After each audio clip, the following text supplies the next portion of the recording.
It's time for Around the Ozarks Sports Scene, brought to you by Fast Break Sports, the largest selection of cards and card supplies in Southwest Missouri. Now here's your host, Scott Puryear.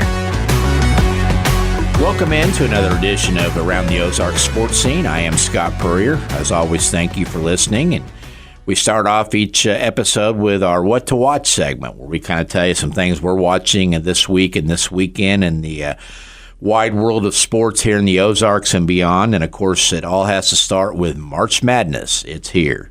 Fill out those brackets. Of course, you may be able to crumple them up by the end of the weekend after all the upsets. But all the fun of March Madness gets underway. I know that the men's tournament starts Thursday.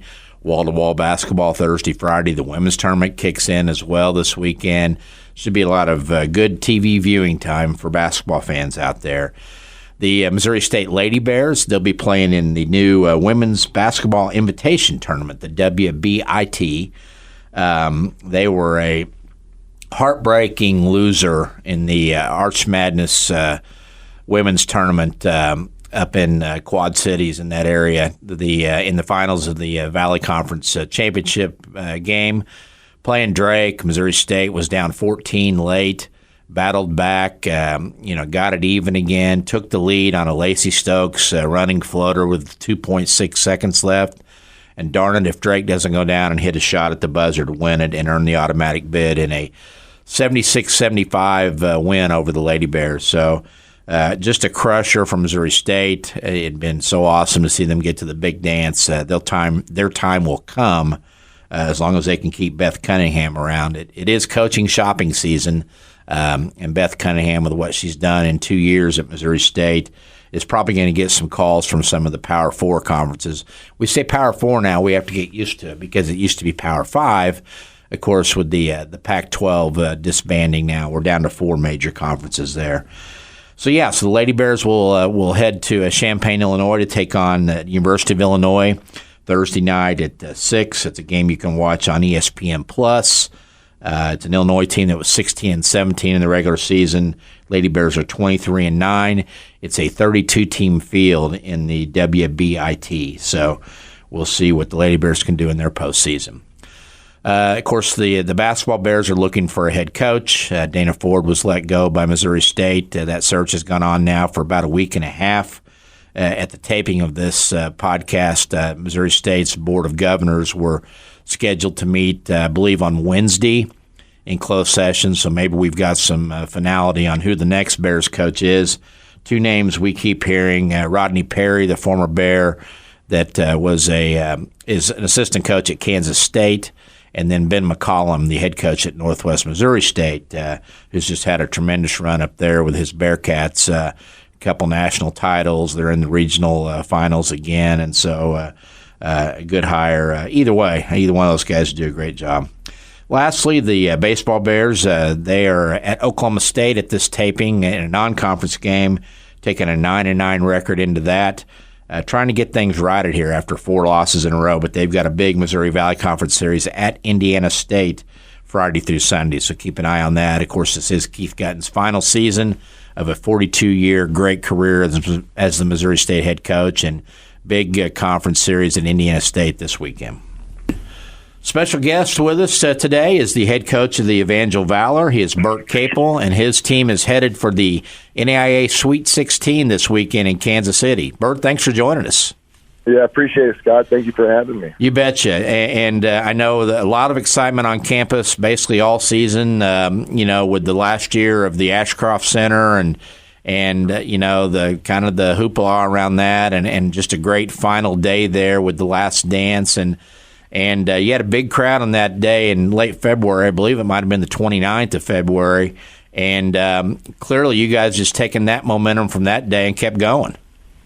Yeah, you talk about pressure. There's probably more pressure trying to win that last game in the Ashcroft than there has been in this national tournament. It was such a good day, and they took time to honor Coach Jenkins earlier that day, and then with the last dance, and then the women winning, and we were the last game. I was like, boy, I don't want to leave a sour taste in anyone's mouth for this last little thing they're doing. But you're right. We had a good game, and played a tough team, and we've used that momentum for sure.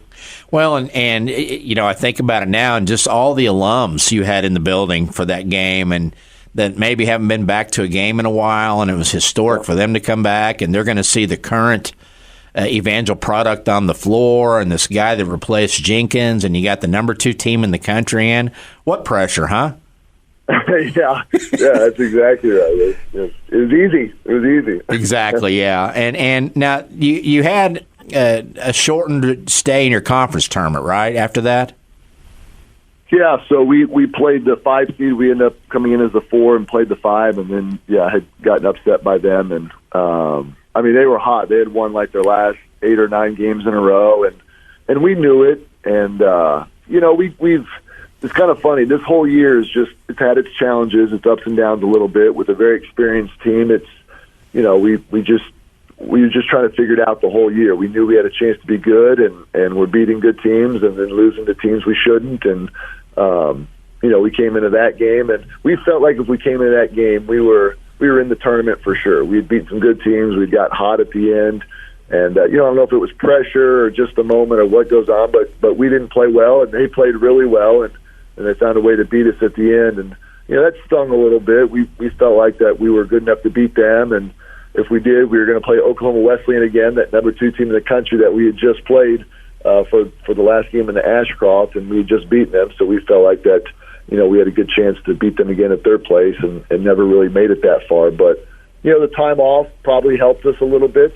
When you go home early for a conference tournament, you get a chance to regroup and talk about things and work on some things, and I felt like we did that. And then when our name was called for the tournament, our guys were ready to go. So, maybe a blessing in disguise. I don't know. Would I have loved to win? Sure, but maybe it helps us to where we were at. We'll take it.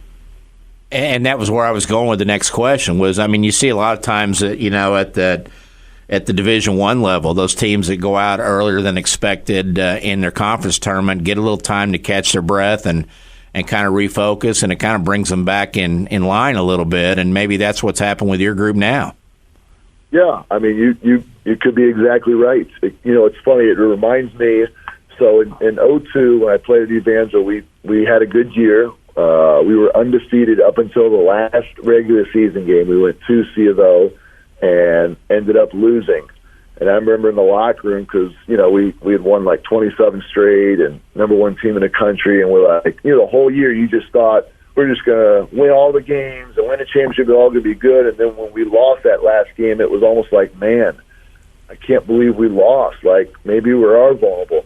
Maybe we can lose a game. And, a lot of us were upset after that game and wish we could have gotten it back and wanted to have an undefeated season. But then after the year, we went back and said, you know what, had we won that game, maybe we don't win the whole thing. I guess you never really know, but, sometimes losses will do that to you. It just kind of makes you take a step back and reevaluate things and, fix some areas maybe that you're lacking in. And, you never want to lose, but sometimes looking at how things turned out, sometimes it could be for the better. And like you said, maybe that time off really helped us focus in and said, hey, you know what? If we don't play like we should play, we're going to get beat again, and we're certainly playing like we want to stay. So I hope that continues.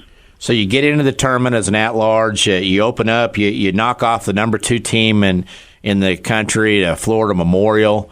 Obviously, a big momentum boost for you. Then you turn around and you beat Baker 90-68 to get to the Sweet 16. This is an Evangel team that, looking back at your schedule, you had a rough patch early in January where you lost 5 out of 6. What has happened to this team since that point? Like I said earlier, we felt like we had experience at the beginning of the year. The first team meeting of the year, I remember we said, hey, listen, I really think this team has a chance to go to Kansas City. We had a lot of guys on the team a couple years ago when we first went to the tournament, and then last year we had won 1 game and then lost to the eventual runner-up in the national tournament. And with a lot of guys back, we just felt like, this year was the year. And with any type of year, as a coach, you know those challenges are coming. You don't know what they are. They could be anything random from injuries to, the ineligibility to family issues going on to academics. There's all these things as a coach and team you try to manage and do right. And, it just stuff happens. And like you said, we got on that little losing streak there, and it felt like the end of the world. And you know, we weren't playing good basketball, but we just kind of hung in there. I mean, I think the feeling was at that point, guys, I kept saying, hey, don't give up. You know, I know it feels bad and we're in a tough spot, and yeah, it's not what we thought it was going to be, but just hang in there. And so, you know, we were able to get that next one. I think it was at Bethel at home, and they were a good team, and you know, just kind of kept giving us momentum. And then the more games we won, I felt like we were getting back to our old self, and we just kept on going. But you know, there's always, no matter what, there's always those challenges that you face, and a lot of them you don't know what's coming till they kind of smack you right there, and then you got to adjust. And I just think this team, especially our experience, I think has helped us. You know, we knew we had a tough game at Florida Memorial coming in there. They, like you said, they were the 2 seed entering the tournament. They just came off winning their conference tournaments, and we had lost in the first round, and so there were some challenges there to start with. And I just thought they came out and played tough. And like you said, we played Baker in the second round, and they were a familiar foe. We used to play them for a long time when we were in the heart, and found a way to win. So, you know, we'll see. This week certainly brings its challenges as well. You know, get to the round of 16 and not having been there before, and you know, just the attention and stuff. There's other things that the team's got to manage, and hopefully we continue to do so. Open up against Lewis Clark State out of Idaho Thursday, 7 p.m. at Municipal Auditorium, which you and I were talking before we went on the air, has been around at least, 5, 6, 7 decades, it would seem. Said Ned said he watched games in there, which means the peach baskets were up at one point with that. But I look at Lewis Clark; they're 24-8. I think 6 of their 8 losses were to teams that were in the national tournament. They were unranked, I believe, most of the year, so they're kind of one of those teams that got hot at the right time too, aren't they? Yeah, they did. Yeah, they played well. They finished second in that league, which was good.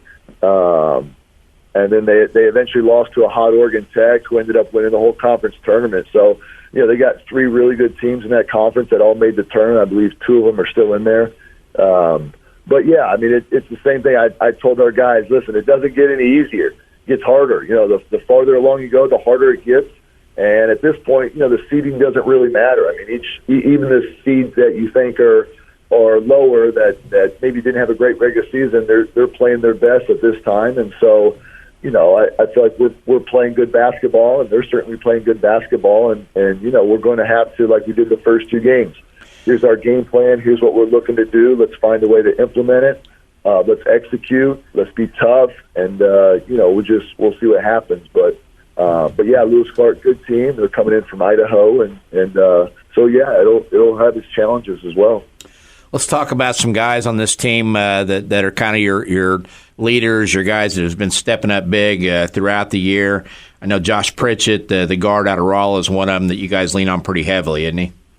Yeah, he's had a good year.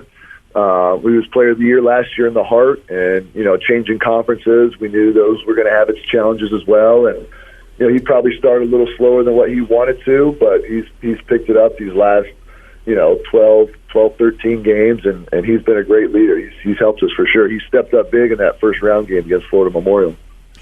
And local guys, you got some guys. I know when we talked back on the last dance day, you're a big believer in redshirting, and you look down the roster and you see some familiar faces there, some freshmen that are sitting out to get better, but you've also got some other local guys on there too as well, right?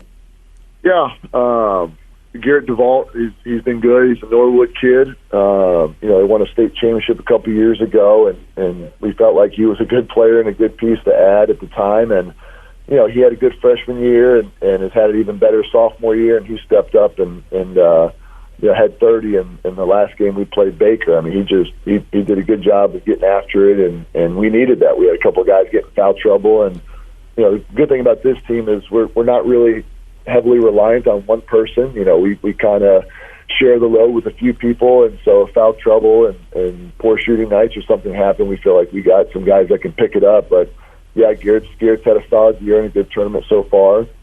We do have some guys that are redshirting there on the side. I think the biggest reason for that, I don't mind redshirting kids at all. Sometimes kids coming out of high school don't necessarily want to do that, and I'm not I don't come here saying, oh yeah, no matter what you're redshirting. We just felt like with the 9 seniors we had returning, that it was going to be tough for a lot of those freshmen to get a lot of consistent minutes. And what I didn't want to do is have some of those good freshmen that we have come in and play 3, 4, 5, 6 minutes a game and kind of lose a year. But just because we had a lot of people back and we were pretty experienced, and so all those guys bought into that. I'm sure it was hard at the beginning to make that decision, especially being a local kid, right? You come to a local school and everyone's excited about you. You had a good high school career, and then next thing you know that they're not playing. And so I know that decision was hard for them, but man, you should see them now. They're stronger, they're better, they got some experience playing against college level guys. And the biggest thing for them is going to be next year learning how to play in a high level college game because they don't have any game experience, and that'll be something that they'll have to learn along the way. But Harrison Dennig out of Kickapoo and Cole Griesemer out of Hillcrest, and we got a kid from Southeast Missouri from Bunker. He's on the team and a homeschool kid, and then Luke Foster out of Rolla, who Josh Pritchett went to school. I mean, those are 5 pretty good freshmen that have been sitting out, and looking forward to coaching them next year. I was just talking earlier on one of my segments about the success of Southwest Missouri teams up in Columbia the last 2 weekends. And are you a big believer now that you're back in the area, head coach at Evangel, that you can win with local guys out there in the Ozarks? That is a good question. I do. I think there's some really good talent in this area. There's no question. I think sometimes the area just naturally lacks some size and athleticism. And so sometimes when you face those big athletic teams that you play, it can be a little bit of a challenge. And so, yeah, I think there's some really, really good local talent here, but I think it's if you can mix it with some big athletic kids that you can bring in, some transfers, some high school kids. It's so difficult now, especially with the transfer portal, to just win with high school kids right away. I mean, it just is because, you look at the portal now, it's already blowing up, and the season is for most of the teams, it just finished up a few days ago. And so, it just, with all those transfers, you look across the board and, you see a team that you play and has so many kids, and then next year the whole roster looks different. They got 22, 23-year-olds that have played 2 and 3 years of college, and, just bringing high school kids in now trying to play right away is just a lot more difficult. And so, anytime you can mix some older, experienced guys with some younger guys, I think it makes for a good fit. And we got some good guys returning next year, older guys on the team, mixed with those younger guys that we've been redshirting, and probably need to add a few more pieces to that team. But it's like I said, those guys are good. I'm glad they got a year to experience at college level. It's just going to help them moving forward, and we'll kind of see what happens from there. But you're right about Southwest Missouri. I think the talent has, I've been gone for 10, 11 years, and it was still good then. And just coming back now, how the levels increase, it's been pretty impressive. And I think about it, and I know there's a trickle-down effect with the portal. There's D1 guys that go to D2 and play, and I'm sure there's D2 guys that think they should be playing that settle in at the NAIA level, and things like that. But your task at Evangel, you've got to be pretty careful who you pull out of there too, don't you? Because they've got to fit Sure. the Evangel culture and the model of a student-athlete and the expectations. Yeah, absolutely. That the circle of people that you can find in the country that kind of fit. Obviously we want good players at this program, but at the same time, like you said, you got to understand the school and understand what the rules are and the things that come along, and have a relationship with Christ. So, those things are important, and they're not bad things at all. In fact, they're good things. But it just makes that pool of people that you're trying to recruit a lot smaller. And I try to be honest with guys. I say, hey, listen, I went to Evangel. It's a great school that has certain rules and things you got to follow that maybe other schools don't. But that's not a bad thing. It's a good thing because it helps you, do the right thing and make good decisions. And obviously the opportunity to go to chapel and get involved with, activities that further your relationship with Christ on campus. Those are all good things. And those are important things too. And I've coached at both a Christian school and a non-Christian school, and both have its challenges, both have its things you can work on. But I do enjoy being back. Having been in both, I mean, it's a good experience. I like Evangel. I think it's a great school, and finding guys that want to buy in and be a part of it, not just the winning, but just the culture and what we try to do. It's something I think is pretty special. And but you're right. Yeah, it's tough to find those type of kids that are good, that fit the culture, and those are guys we're looking for. And, you touched on it, but you have gone full circle. A former player at Evangel, started your career 2000 to 2004, stuck around as an assistant for Coach Jenkins after that before you went out and did some D1 jobs there, Florida State, Stetson among those. Came back in 2019 to help Jenkins as an assistant again, named the head coach in 2021. What brought a Kentucky kid to Springfield, Missouri to Evangel in the first place? So the biggest reason I came, my parents went to school here. My dad played baseball here. We lived and moved and had been in Kentucky for a while. And I didn't necessarily want to come here because my parents went here. It was something I didn't want to do. I was focused on, I played two sports in high school, baseball and basketball, and I really wanted to keep doing that in college. And just so happened that Evangel was the only school at the time that was going to offer me a scholarship in both sports. I really wanted to play both. I wanted to continue to do that. And that's really ultimately why I came here. I got a chance to play both. But I liked the Christian part of the school. I mean, that was a draw too, but it was really kind of the sports that had opened the door. And, by the time I got here, my siblings came too. My sister came a year later, and then my brother, who's coaching with me now, he came about 5 years later. And so we all went to school here, and then it kind of left. But yeah, that was kind of originally what got me in the door. And I loved Evangel when I was here. I loved my experience, and we ended up winning a national championship my sophomore year, which was an awesome experience and something that doesn't happen very often. And so I don't know. I loved my playing careers. I loved the school. I liked what it had to offer. I loved Coach Jenkins and the people that were part of the school. And I never thought I would be back, to be honest. Once I left, I was had my eyes set on kind of bigger stuff, and just ended up back here and didn't want to be back here at first, but then after being here for a couple of years and then taking the job, I'm really glad to be back. Like I said, I really love the school. I love what it stands for, and I just like being a part of a good tradition of what Coach Jenkins had started. Well, and right there next to you on the bench as an assistant coach is the all-time leading scorer at Evangel. He was a better player probably than his older brother. But now Jackson Capel takes orders as the assistant from the head coach, Bert Capel. Do you guys ever have any brotherly moments on the bench or at practice or anything where you have to say, hey, I'm the older brother, I'm the head coach? Usually if we got discrepancy, we'll just work it out one-on-one, and then whoever wins gets what they want. But no, we've always had a good relationship. It started, I had left, and I missed his high school career because he was a good high school player, and I kind of talked to him, and I said, hey, listen, if it doesn't work out at other schools or situations, I'm kind of helping Coach Jenkins next year out here, and you'll like it. They got a good team. And, he ended up coming out. So I coached him during his career, which, you'd think it'd be a little weird, but we've always had a good relationship where, I can say stuff to him, he says stuff to me, and we both respect each other. And so it started long before coaching together here.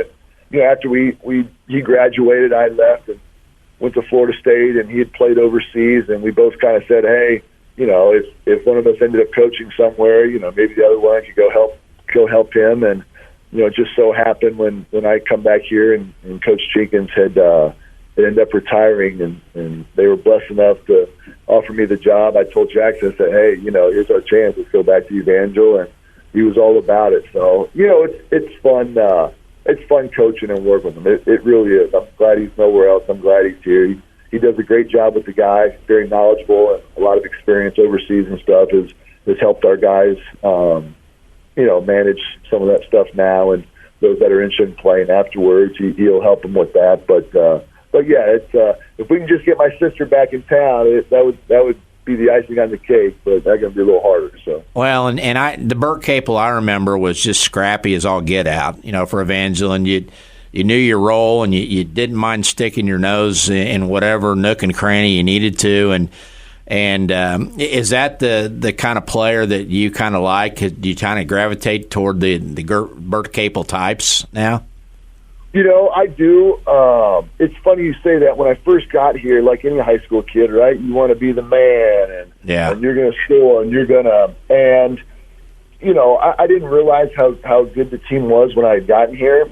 And I felt like as I kind of got older, winning was super important because I'm a very competitive person, and I found myself, especially freshman year, we had a good year, and whatever, because we had a good guy, we had All-Americans returning. I thought I would come in here and shoot all the shots. And when I got here, there were older guys here that were good, and so, like you said, just had to figure out your role. And then as we won, which in high school we were okay, we were a smaller school, and in Kentucky all the classes play together in state tournaments, so sometimes it's hard to compete with the bigger schools.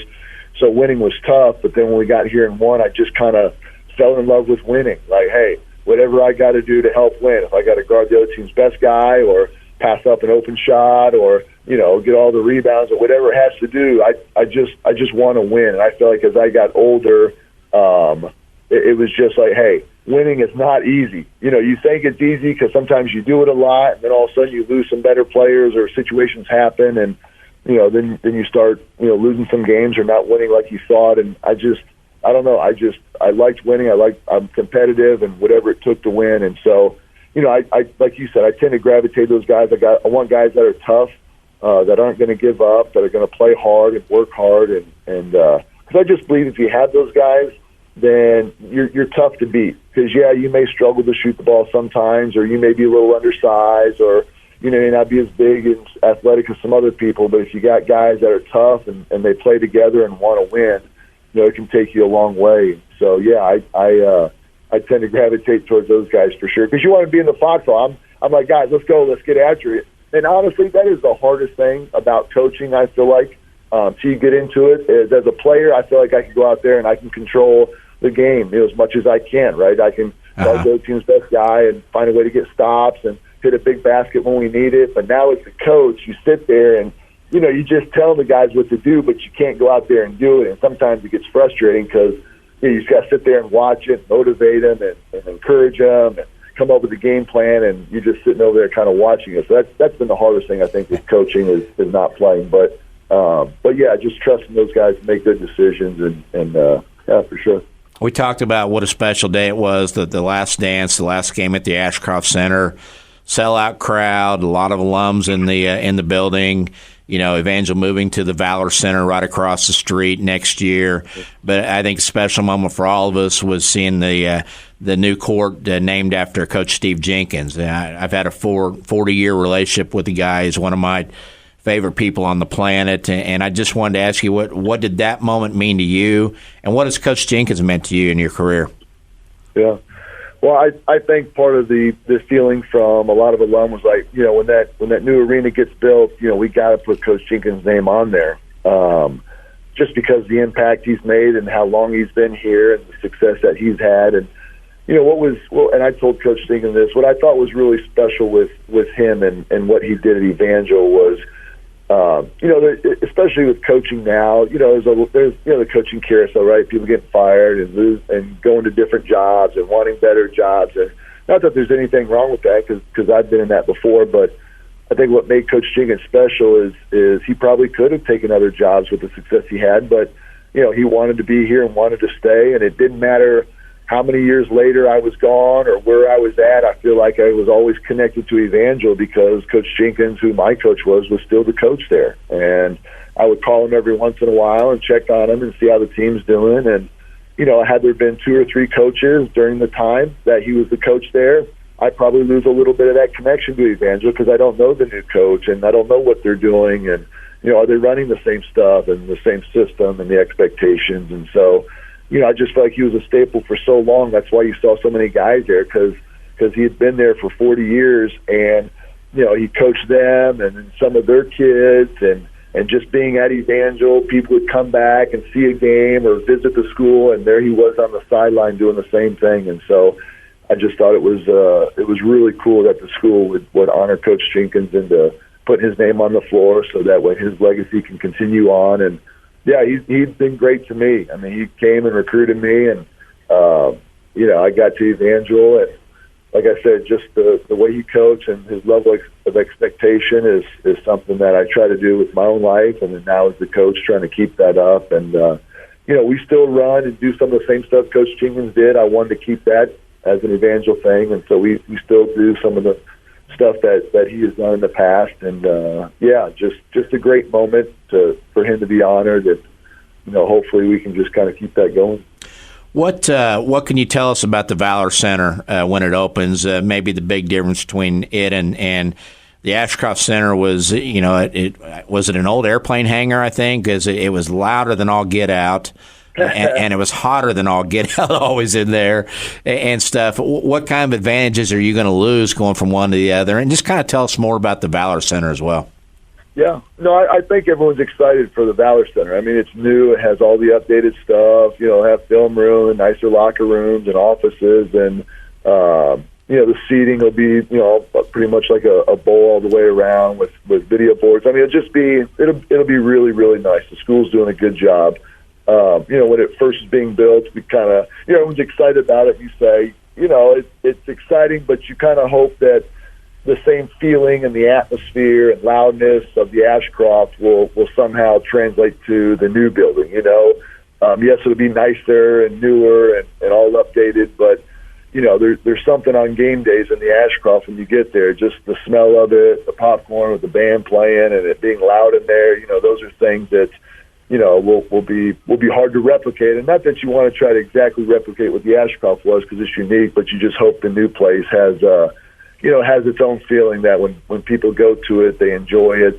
It's a good environment, and the building will be around for a long time. So hopefully it has its traditions and stuff too that the Ashcroft has. But it was funny. We had the homeschool national tournaments here last week, and I was talking to the custodian yesterday, and it started to get a little hot in there last week, like it always does. And I guess one of the fans went up to the custodian and said, "Hey, you think you could turn the air down here?" And he just started laughing. He's like, "Man, we've never had air conditioning in this building since it's been built." And you don't realize out the Ashcroft, it's never had air conditioning. And, absolutely. Yeah. It's just, I don't know, it's just something special about it, I guess. These kids are going to get soft now, with the new place. And you know what? I said the same thing to my guys, because it gets so hot there during the summer. You got to be careful. You got to work out earlier in the day, because it'll get up to, 110, 120 index in there. And I told them, I said, man, they're like, Coach, I can't wait for the air conditioning in that new gym during the summers. And I said the same thing. I said, you guys are going to get soft on me now. And, I hope that's not the case. So. Well, the new building will need some banners, and you guys are headed to Kansas City this week, Thursday night, Sweet 16 there. You hoisted a big trophy as a player back in 2002. Do you feel like this team can keep this run going and maybe bring back a banner?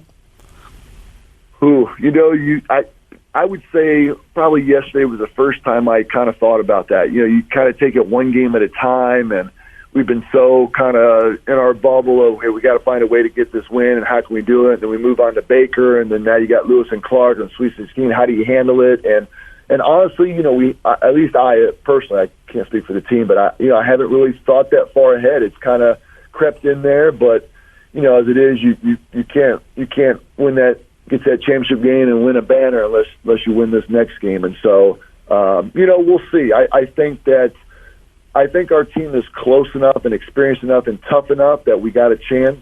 And anything can happen. I mean, I told the guys, hey, there's only 16 teams left. At the beginning of the year, you got 230 or 40 teams or whatever it is. Now there's 16 left, and anything can happen.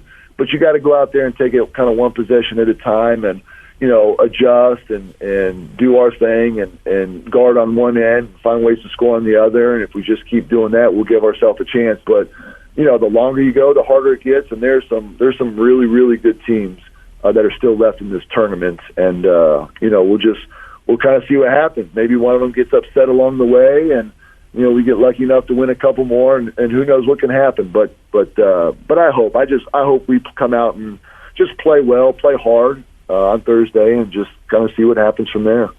Very good. Well, we'll be cheering you on from Springfield, Bert. It's been a great year, a memorable year with all the historical aspects, and just keep it going, okay? Thanks, Scott. I appreciate you having me on. It was good talking with you. You bet. You too. Thanks, Bert. Time to wrap things up with Scott's Thoughts, our weekly look at what's going through my brain about the world of sports locally, regionally, and nationally. And going to keep it kind of brief this week. Just one thought. A big congratulations to all those high school hoops teams that had a great showing in getting to Columbia for the Final Four the last couple of weekends there. State champions, Class 1 boys in Chadwick, Class 2 boys Hartville, Class 3 girls Fair Grove, a second consecutive season for them. Runner-up finishes for El Dorado Springs girls and the Kickapoo girls.